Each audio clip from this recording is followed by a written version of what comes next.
Is everything a word? Obviously yes. Or is it? What is a word? Sed contra is a Latin phrase meaning literally but against. It is better translated as on the contrary, and shows up in medieval texts that explore philosophical and theological questions. Most notably, it appears in St. Thomas Aquinas' Summa Theologica. Said contra former YouTuber Tom Scott when he says, "But they don't really have much use to linguists." Countless books have been written by linguists about words. Just as one example, John McWhorter, a linguist and associate professor at Columbia University, wrote a book called 9 Nasty Words.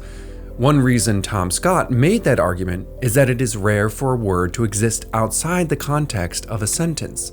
Words, more often than not, do not exist apart from sentences.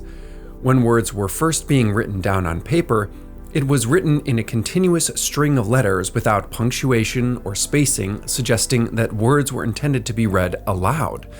The transition from an auditory to a visual version of words did have consequences, however, that's for another story.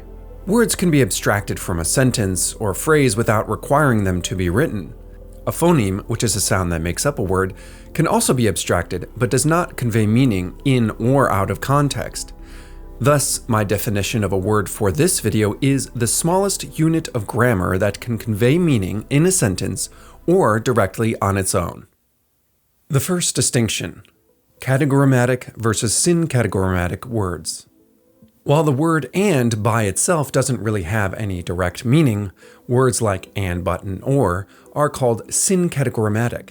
They convey meaning in the context of a sentence, and words that carry meaning directly are called categorematic. Categorematic words are more easily defined and can convey meaning without direct reference to another word in the sentence.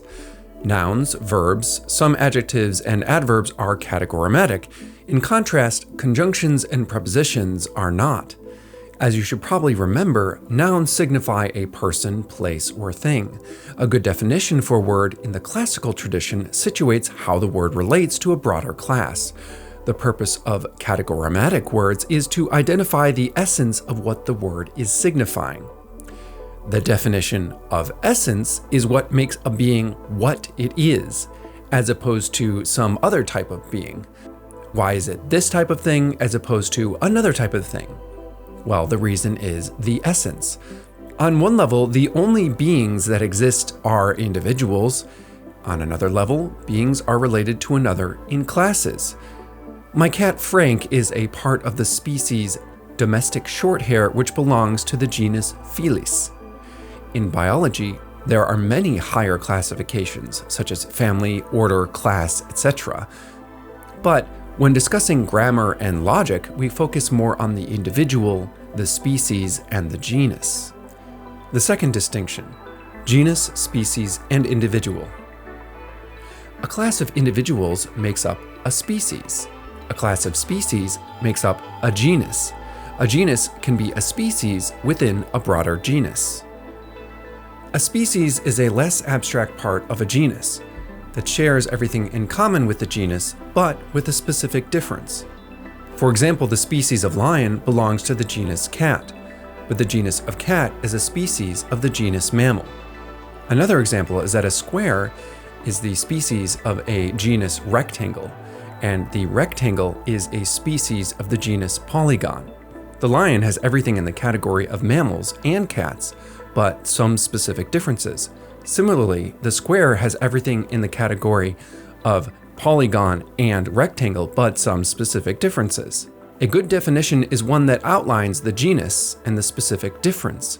For example, a lion is a large cat native to Asia and Africa, where the males have manes and the females do not. With that in mind, what is the definition of the word everything? Clearly, it is a compound word of every and thing. When we use the word, it means more than just thing, as in an inanimate object. We usually mean the broader term just being, something that exists. So, a definition of everything would be all beings that exist, or potentially not only all beings that exist, but also have existed, will exist, or could exist. In a way, everything points to more than the known universe. But if a word points to all beings, that means it points to all genus. and all species too. So how can you define it then? Define comes from the Latin definire, where de is a prefix meaning completely and finire meaning bound or limit. Yet, by definition, everything is indefinite.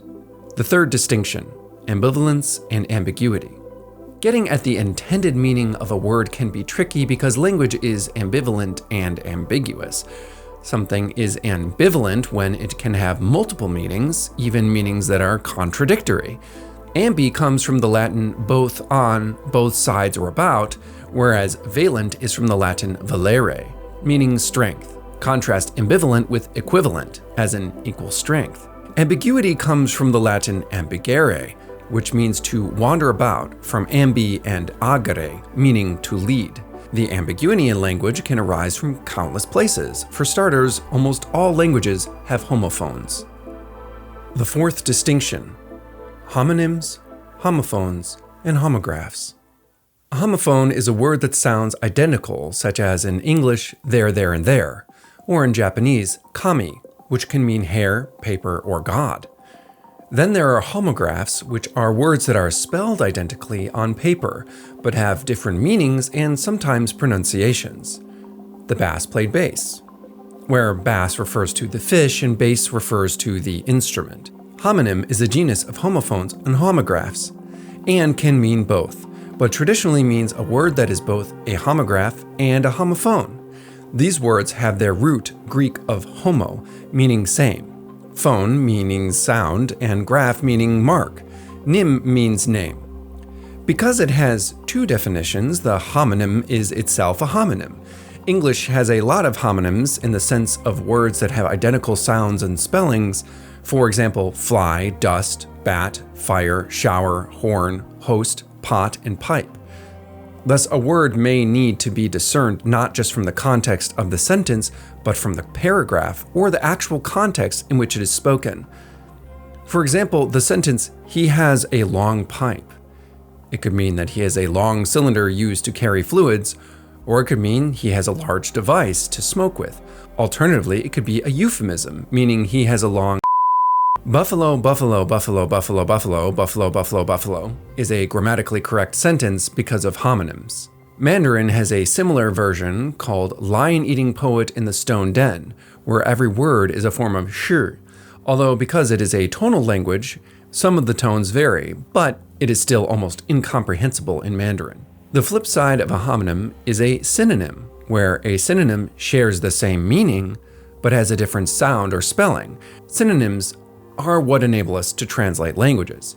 Neko, gato, shot, and cat are synonyms. Within English, a common synonym is usual, ordinary, or familiar. The word everything has a synonym, all. Commonly, everything is often used hyperbolically. When I hear someone say, her dress was everything, I don't think that they mean the dress is all things that exist. Because everything is often used metaphorically, it operates like a syncategorematic word by being heavily dependent on the context in which it is used and meaningless otherwise. While many, if not most, homonyms are from how English evolved and the influence of other languages, the metaphorical extension of words likely accounts for at least how some of our homonyms arose. A fly can fly, for example. The fifth distinction, denotation versus connotation. How a word conveys meaning can also arise from the distinction between the denotation versus the connotation. A denotation is the dictionary definition, whereas the connotation is the emotional valence associated with the word. Categorematic words have stricter denotations, whereas syncategorematic do not. The cat charged at the toy. The cat moved towards the toy. The action is identical, but the emotional valence of the word can affect how we understand and feel about that action. When you read the plaque about the Ypsilanti water tower, they probably avoided using the word erected for a reason. The sixth distinction, Zeroeth, first and third imposition. Then there are three impositions to a word, the zeroeth, the first, and the second. The following sentence uses all three impositions. Cat is a three-letter word, a small domesticated feline, and the subject of this sentence. Describing cat as a three-letter word with an a sandwiched between a k and t sound is an example of the zeroeth imposition. It doesn't look at the meaning of the word cat, or how it functions in grammar, but rather how it sounds or how it is spelled. It looks at the matter of the word, such as its parts, and its form, as in how it comes together into a single unity. Zeroeth intention refers to the word in its aspects apart from its meaning. Two disciplines that deal with the zeroeth imposition are phonology and orthography. Phonology is the study of the sounds of language, and orthography deals with spelling. The first imposition deals with the direct meaning of words in their ordinary use. In this case, a cat is a small domesticated feline. The second imposition deals with the word in the context of a sentence, and is more closely tied to what people think about when they talk about grammar. When we ask, is everything a word? Depending on the intended imposition, the sentence can take different meanings. Returning to our main question, taking everything in the second imposition, the question is whether the word everything is in fact a word. Everything operates as a noun, which means everything can be the subject or an object in a sentence. For example, everything is awesome. There, everything is the subject. I will destroy everything. There, everything is the direct object of destroy. Thus, it operates as a noun in the second imposition because all nouns are words and everything is a word. Taken in the first imposition, I'm asking if what everything refers to are words. In other words, are all beings actually and essentially words? The seventh distinction: nominalism versus mystical realism. There are two senses in which everything, as in all beings that exist, are words. The first and fairly common view is the philosophy that everything that we experience is only united because we use words to describe them and put names on them. This philosophy is called nominalism. Occam, the medieval Franciscan of Occam's razor fame, was a proponent of nominalism. In his mind, the only thing that truly existed are individuals, and any category they belong to are purely conventional, imposed on them. Whatever is common to them is imposed on them and is a function of language. There is a sense in which this is true. We come to a better understanding of things by naming them. When something has a name, it becomes more real to us. It helps us perceive others of a similar type. A form of nominalism is materialistic reductionism. That's the common idea that everything is just a, quote, collection of atoms, or I guess now it's quantum fields, and everything we experience, including ourselves, is an illusion. This, of course, begs the question, what or who is experiencing the illusion? Since an illusion is by definition a kind of deception, something must be more real for there to be an illusion. Realness is something in relationship to another thing, and if there's only one type of thing, namely quantum fields, how can that one thing even give rise to an illusion? There are many, many more problems with materialistic reductionism, which I won't get into here. The second sense in which everything is a word requires expanding our understanding of words. Words are a part of language, and language is a type or species of communication. Communication originates from the Latin communicare, which means to share, divide out, impart, inform, join, unite, participate in. Literally, to make common, related to its root, communis, meaning common, public, or general. In Genesis, it is said that when the earth was a formless void, the Creator spoke to bring forth creation. The Creator, as a pure being, is continually communicating His being, and that the words the Creator uses and the reality they signify are the same.